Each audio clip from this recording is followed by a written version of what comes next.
The COMPRISE SDK, a tool which provides voice-enabled, privacy-aware and multilingual services to developers, which they can include into their business applications. Without the usage of the COMPRISE SDK, developers would need to integrate multiple components by themselves, which costs a lot of time and money. Only for making your application voice-enabled, a developer would need to integrate 5 components already, which is in the yellow boxes here. User's raw voice needs to be transcribed into a textual representation by the speech-to-text component. This text then is taken by the spoken language understanding component to detect the user's intent behind it. The dialogue management component takes this intent and develops a dialogue strategy. That strategy can cause an action within your business application, like adding a product to a cart, and it's leading to the spoken language generation component, which is generating a textual answer out of it. That answer, of course, needs to be transcribed back to the system's oral response by the text-to-speech component. If a developer wants to enrich the application by other features like multilingualism or privacy awareness, another set of components needs to be integrated, like the machine translation for the multilingualism part, or the privacy-driven speech transformation, or the privacy-driven text transformation for the privacy awareness part. These red components actually are outputs of the COMPRISE project. So all in all, a lot of components needs to be integrated by the developer. The COMPRISE SDK is trying to address exactly that. It's taking over the job from the developer, saving a lot of time and saving a lot of effort to deploy all COMPRISE needed functionality to the application. So let's have a look on the website and see what functionality stands behind the COMPRISE SDK and how it's being installed. Having entered the website, please hover the Software and Survey tab and click on the Software button to have an overview about every software asset being generated in the course of the COMPRISE project. Our first asset directly is the COMPRISE SDK, and as you can see in the text, it actually consists out of 3 subcomponents. Firstly, the COMPRISE personal server. As we remember from our previous overview, the COMPRISE ecosystem consists out of multiple dependencies and components, and some of them require huge computational power, which is not suitable for smartphone environments. This is why every business application gets its own dedicated, privacy-preserving COMPRISE personal server instance, which executes the large related services outside the smartphone. All the results being generated here are then being delivered to the COMPRISE client library. The COMPRISE client library is installed on the smartphone and is connected via API to the COMPRISE personal server. Thirdly, the application wizard or COMPRISE app wizard is a helper tool which helps developers to connect all the COMPRISE related functionality to the business application, which had nothing to do with COMPRISE before. To initialize our development phase, we need to start off with the COMPRISE personal server and are now being redirected to the GitLab instance.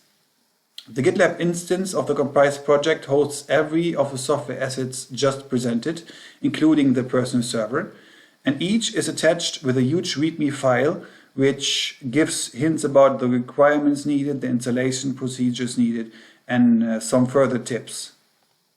In our case, we need the GPU supporting backend server as requirement or a Windows or macOS desktop computer. Firstly, as another software dependency, we need to install Docker. Docker will provide containerized environments which will host the personal server itself. Once you have installed Docker, we need to set up the personal server. We execute Docker pull for the personal server and other COMPRISE components as well, like in this case, privacy-driven voice and text transformation. And then, when this is done, we can build the just downloaded COMPRISE personal server instance. Once this is built, we can find commands below to run everything. When the Comprise personal server is running, a file will be generated having the URL we will need later in the Comprise application wizard to marry the personal server functionality together with your business application. Let's see how this is done in our backend. Without having changed the script we just executed to run the Comprise personal server, it generates a folder called server_URL in exactly that path we cloned our personal server repository into.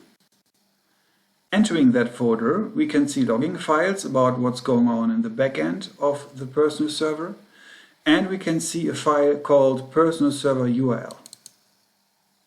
Entering that, we see an IP address, which is the IP address of your individual dedicated personal server instance, which can be connected to your business application later on. Therefore, we need to copy it and to paste it into the Comprise app wizard. To paste it into the wizard, we need to install it first. For that, we do a similar attempt like you did for the personal server. Visit the Comprise website, go to the software section and click on Comprise app wizard. Again, we are being redirected to the GitLab repository, which has documentation about the dependencies needed, installation, start of application, and a small how to use. I already did the installation as well as I ran the Comprise app wizard. First of all, we need to load our business application. It has to be an Angular application which is deployed on Ionic framework. For demo purposes, we choose Comprise sample app here and pick the package.json. Now, as our project is loaded in, we include and paste the server URL we just copied from our personal server file. Once I included this, you can see speech-to-text models popping up. All the models which are stored on the Comprise personal server are being made visible on the Comprise app wizard once the URL to the server is inserted. This enables you to always choose the most up-to-date models being available and attach them to your business application. To enable multilingualism here, we not only choose the default English model, but also French and German. Similar attempts apply to speech-to-text models and other models. Additionally, I can choose which subcomponents I actually want to install to my business application. Of course, privacy-driven transformations and the Comprise Cloud Platform are major and basic outcomes of the Comprise project, and this is why they are not unselectable here. But whenever you think that other ready-to-market components, like speech-to-text, are not suitable for your regard and you have another solution for it, you can uncheck it, same as others. Besides this overall overview configuration, the application wizard has a lot of documentation about the app wizard, which is the page we just visited, about the Comprise client library, which actually shows a lot of methods to be implemented within your own business application once Comprise is attached.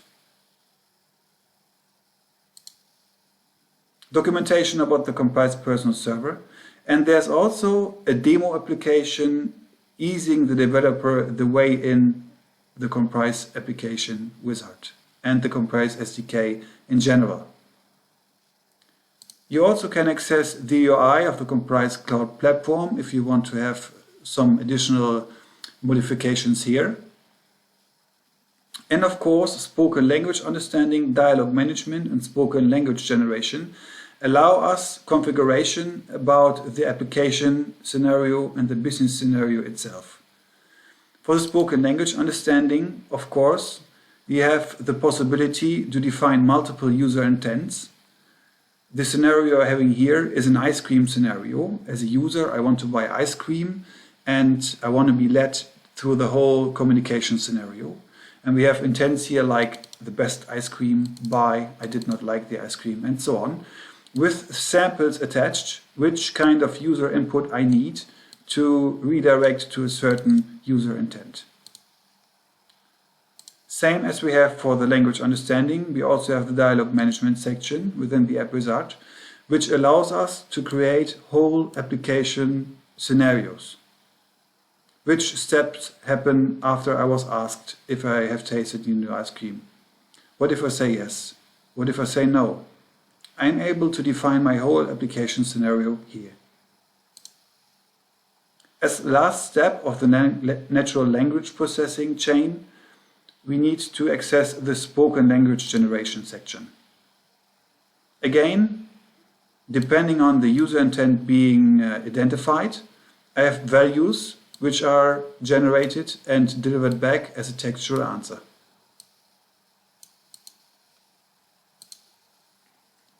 When all the configuration is done, like the overview section, which models to include, about the application scenarios, and other configuration, I'm doing the last step, which means I attach and install all the Comprise functionality to my application.